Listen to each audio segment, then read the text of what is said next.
In the left corner, hailing from the great state of Minnesota, the challenger, Bryan from Coin Group of Minnesota. In the right corner, from the great state of Texas, the master of coin roll hunting, the king of pennies, your champion, RobFindsTreasure.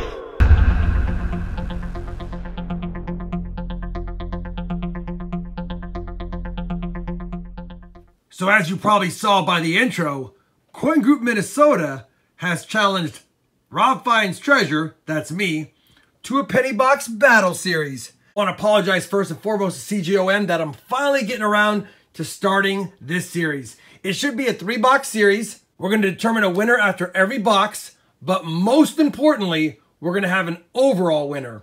We'll see who wins this series. There are a few changes to the scoring sheet. I'll cover his letter first, then I'll cover the scoring sheet. RFT, I'm challenging you to a 3-box penny battle to see who will score the most points. I had recently opened up 2 boxes prior to the 3 boxes I sent you, and they were above average. Lots of Canadians, 09s, and wheat cents. I'm super excited to watch this series unfold. I'm having a 2,500 subscriber mega giveaway with 12 coin prizes. Holy cow, if you're not subscribed to CGOM, I'll have a link down below to his channel, and I'll even post another link up here so you can check it out and be part of that mega giveaway. The top 3 prizes are graded Morgan dollars, 2 viewers' choice half dollars, and a coin toss to win a t-shirt from CGOM himself. I'd always love to watch your channel and live streams as much as I can. I love to support your channel, RobFindsTreasure, and have met a lot of amazing people along the way. I also love making new friends and members who share in the coin collecting hobby. I wish not to claim any of the findings and wish to donate all findings to one of your live stream EOSs. That's end of stream giveaways, guys. I'm also planning a trip to Arizona this winter for gold prospecting. I will update you on the status of my progress. On with the show, and I think I will beat you real bad. Your friend, I guess, Bryan with CGOM. Challenge accepted, Bryan. Now, I've learned my lesson in these battles of going against those states up north with all the Canadians. So I have made a couple of changes to the stat sheet. I will award points for foreign coins that are non-Canadian for this series. Now, we'll still pull out all the Canadians that we find in these boxes, but they will not count as scoring unless they're non-Canadian coins. That's one change. The second change is I stopped counting 2009 pennies on my score sheet, but I felt like to make it even more interesting, we'll include them. Now, I've already opened up my 3 boxes. I do that before I leave the bank, and these are all circulated. I did not see any enders, as you guys will see when we go through these boxes as the series unfolds, or at least no enders on the top side. I haven't checked the bottom side. The 3 boxes from CGOM are all sealed. So first and foremost, brother, we got to check these out to make sure we have 3 boxes, or will it be a 1 or a 2 box hunt? Let's grab the first one down first. Let's pop the top together and see if we have circulated pennies. All right, well, good news on the first box. We do have circulated pennies. It does look a little short to me, so I'm going to have to slide these guys down. I believe that's how it should work. Yeah, we're good. So there's 50 rolls, box 1. Let me close this up, check the other 2, and I'll be right back. We are back, and I felt like we better do it live so there's no confusion. Box number 2. Circulated as well. And finally, box number 3. I would imagine in Minnesota, he doesn't get a lot of uncirculated boxes like I do here in Texas, but we still got to make sure before we kick off the series that we can do the hunt properly. And we have circulated pennies. All right, we've got a hunt to do. Let me get his box 1 over here, my box 1 down there, and the other 4 boxes back over there so we can kick off this hunt. Well, roll number 1 is off to a hot start for CGOM. We got our first wheat cent already. 1941 on the board early, and it won't count as points but a Canadian, 1978. Roll number 3. Already got our second wheat cent, and this one is, I think, a 36. It is a 1936, and I'm just going to take an extra second here checking for any doubling. The 1936 Philadelphia minted wheat cent has a very valuable DDO. You'll see it mainly on the bottom curve of the 9, on this hook of the 6, but I don't see it there. Second wheat cent of the box early on, and it's a pre-40s. Roll number 6. Wheat cent number 3 already. 1957 out of Denver. Roll 7, and I'm getting nervous. Fourth wheat cent, 7th roll, 1951 Denver. Roll number 13, wheat cent number 5. And that's a 1953 out of Philly. Add to the board of finds and look for more. Roll 15, wheat cent number 6 already, 1944 out of Philly. Roll 16, towards the back of the roll, right behind this copper cent, I see another wheat cent. And that one I think was a 46. 46 Denver. Roll number 33, the box was on a little bit of a dry spell, but it comes back with another wheat cent, and this one is a 45S. 1945S, and that's number 8. Roll number 38, gonna have wheat cent number 9, almost double digits, and this one's another 45, but out of Denver. Roll number 45, wheat cent number 10 of the hunt, a nice 1953 out of Denver. Same roll, and that is one of the nicest 1973 Ds I have seen.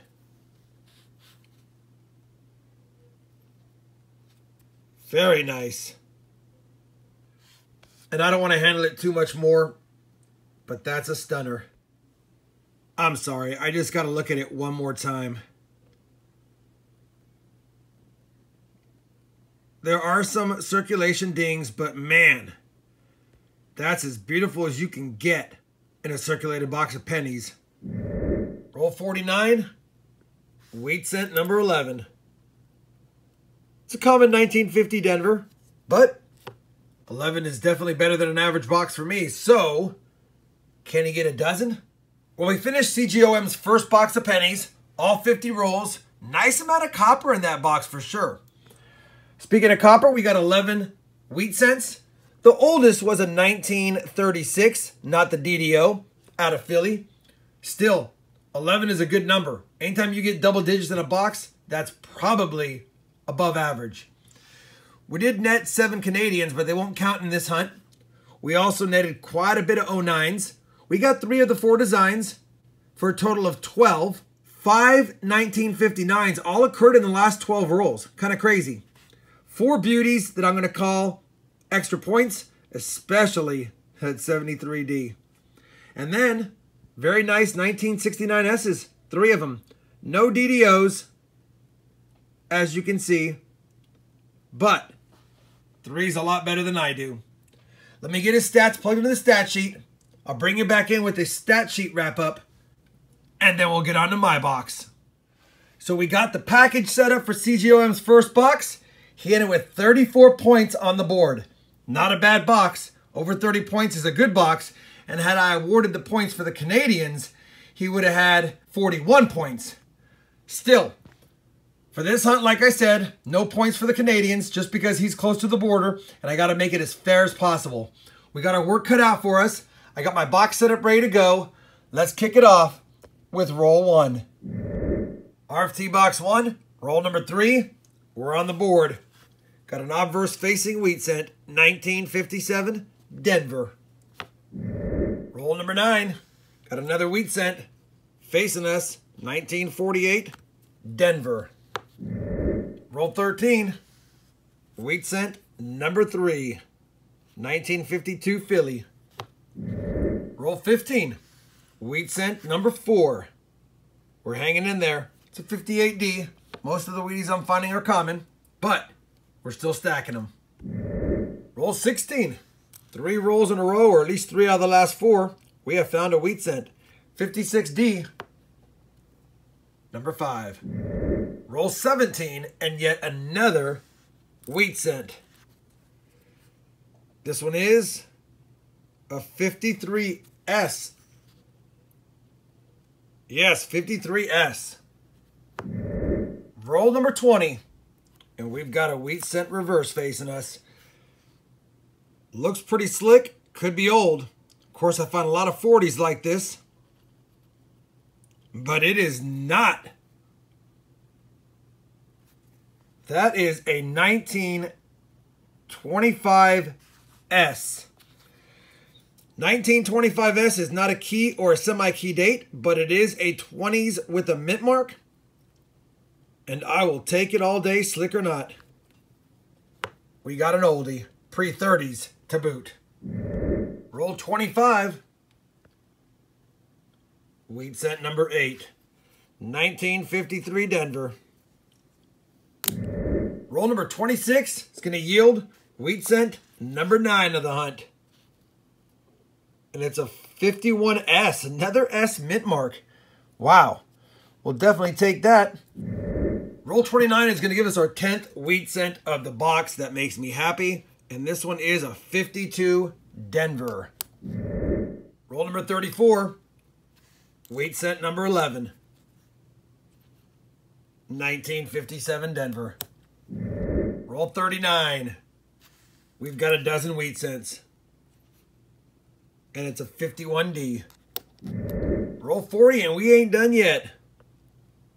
1957 Philadelphia. Wheat cent number 13. Roll 44. Wheat cent number 14. Oh, it's a 1955. Not the 55 double die obverse. That would have been nice. But I like seeing 1955 Phillies because I don't see them too much. Roll 45. Wheat cent number 15. 1949. I think that's a Denver. It is. Roll number 50 is going to yield wheat cent number 16 of the hunt. And it's a 1941 out of Philly. We finished hunting the RFT box, and it was one of my better boxes. I'll take it. 16 wheat cents. The best find of the bunch is the 1925S. Just over 26 million minted. It's in rough shape, but we got a legible date and mint mark. Can't get mad at that. We also found 21 2009s, one of every design, and we even had a Canadian as well. We also grabbed 4 1959s, as well as one pretty nice 1961D. On top of that, I won't count it as a variety, but technically, if you look at the 1960 Denver under the scope, you can see we even have a partially filled 6 there. I was checking it for the 1960D, D over D, large date over small date, but it wasn't that. Although, it did have some extra metal. Pretty confident we took this round, pretty comfortably, but let me get them in the stat sheet and make it official. The official results are in. RobFindsTreasure, 41.5 points to CGOM's 34. Ironically, if I had included his 7 Canadians in there, as well as my 1, I still would have took the round 42.5 to 41. It would have been closer, but I still would have won regardless. At the end of the day, round 1 goes to me, and that makes me happy. Still, a couple of good boxes. Hopefully, the series continues to be like this, and hopefully, I continue to win. At the end of the day, I hope you enjoyed the hunt. I'll stack all of CGOM's finds up for the final 3 boxes, and we'll use that on live stream to give away. If you enjoyed the hunt, I'd appreciate a thumbs up.